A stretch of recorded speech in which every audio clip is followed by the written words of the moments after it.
জিৎ কোয়েলের জুটি আবার ফিরছে বড় পর্দায়। 2019 এর সবচেয়ে বড় খবর বোধহয় এই সাড়া জাগানো জুটির কামব্যাক। শোনা যাচ্ছে মুম্বাইয়ের এক নায়িকাও থাকবেন এই ছবিতে। তার নাম জানা না গেলেও সুরিন্দর ফিল্মস আর জিৎ এর প্রোডাকশন হাউসের উদ্যোগে এই ছবি যে তৈরি হতে চলেছে এই বিষয়ে টলিউড নিশ্চিত। বাংলা সিনেমার অন্যতম সেরা জুটি জিৎ ও কোয়েল মল্লিক।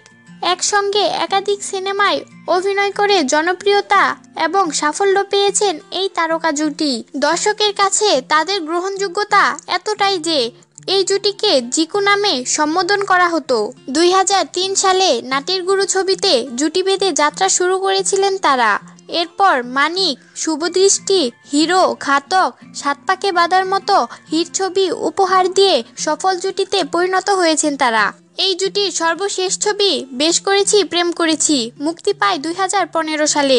টলি মহলের একটা বড় অংশের মতে এরপর আলাদাভাবে জিৎ কোয়েল জুটি বাঁধলেও তাদের আবেদন এখনো ফুরোয়নি।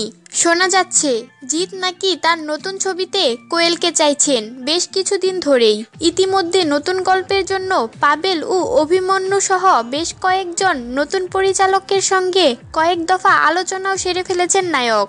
টলি মহলের খবর, জিৎ কোয়েলের এই ছবির পরিচালক রাজ চক্রবর্তী। তবে নায়ক, নায়িকা, পরিচালক কেউ সরাসরি মিডিয়ায় মুখ খোলেননি। আমাদের কাজে উৎসাহিত করতে আমাদের চ্যানেলটি সাবস্ক্রাইব করুন।